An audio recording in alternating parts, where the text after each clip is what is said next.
pensa, por exemplo, em sofisticação de mercado, você acredita que, além de canais de comunicação, que precisam, você precisa estar no canal de comunicação que seu cliente ou seu lead está, existe também a questão de você saber o que funciona e o que não funciona.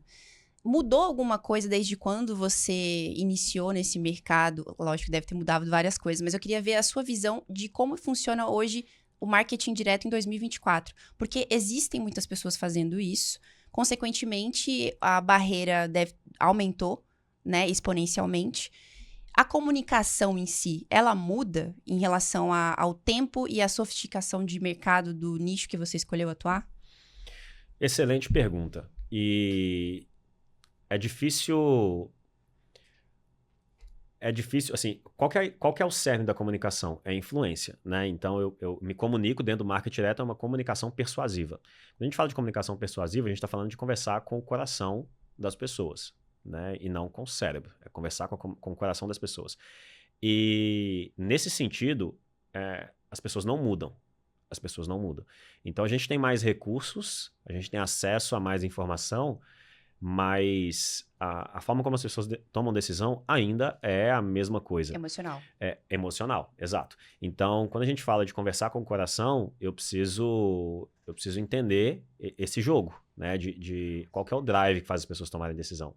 Como que eu entro e mostro para a pessoa, ou canalizo aquele desejo que está lá dentro, canalizo isso para uma demanda direta pelo meu produto. Então, isso não muda, isso não muda.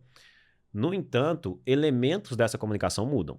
Quando a gente fala de marketing direto, a gente tem elementos dentro desse marketing direto, dentro da comunicação de marketing direto.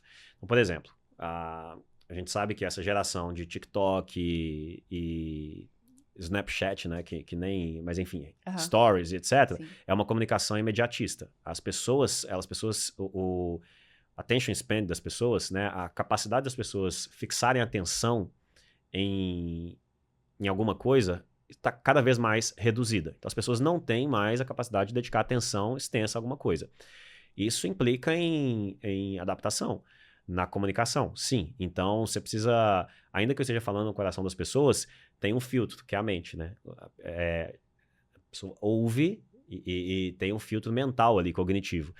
Então, se eu não entendo esse jogo, eu preciso, a minha comunicação precisa abrir loop o tempo inteiro. As VSLs, que até um tempo atrás a gente trabalhava com VSLs de 40, 50 minutos, a minha primeira VSL foi quase 1 hora. Um vídeo de venda de 1 hora. Se você fazer uma pessoa ficar 1 hora, parar 1 hora para ver você, hoje em dia é bizarro. Então a gente está falando hoje de VSL Express. É uma VSL para vender um produto que não pode ter mais de 10 minutos. Sim. Uma VSL muito dinâmica. E a VSL que muda o tempo inteiro. A gente fazia VSL, era slide branco com texto preto. Ainda tem muito isso. Mas hoje você vê mega produções e produções que mudam o tempo inteiro. É filme de ação, né? Que você não fica numa mesma cena mais de 2 minutos. As coisas estão mudando ali. Por quê? Para manter a atenção das pessoas presa. Então você tem mecanismos ali que precisam ser utilizados, porque a forma como as pessoas consomem informação muda. E você falou de sofisticação de mercado, isso implica em mudanças na estrutura de oferta, que até um tempo atrás você tinha ofertas de um jeito, hoje as ofertas são muito mais elaboradas, né, em nível de entregáveis, garantias e etc., que é uma ciência que já tem um século, como eu disse, e já se fala nessa sofisticação de ofertas há mais de um século, mas o mercado experimenta isso no tempo dele. Cada mercado experimenta isso no tempo dele. Então, a sofisticação de um nicho, ela vai acontecer numa velocidade diferente da sofisticação de outro nicho, né? E aí, cada nicho sofisticando no seu tempo, a gente vê, por exemplo, essa moda aí de high ticket, é uma resposta à sofisticação de mercado. Sim. Né? E tem mercados que não chegaram nessa etapa do high ticket ainda porque não sofisticaram até esse ponto. Outros mercados não vivem sem high ticket. O meu mercado, que é o mercado de negócios, de empreendedorismo, né, é um mercado em que, bom, você não sobrevive sem high ticket. O nível de concorrência, custo de aquisição de clientes hoje é tão alto que se você vende só produto barato, a conta não fecha. Você precisa ter high ticket para fazer a conta fechar. Outros mercados não. Né? Mercado de emagrecimento já tem uma predominância ainda de ticket baixo.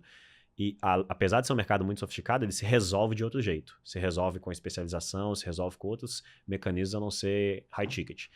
Mas enfim, as coisas mudam. Mas se você entende a essência, você consegue mesmo nas mudanças entender o que não pode mudar. O que não pode mudar é a ideia de falar com o coração.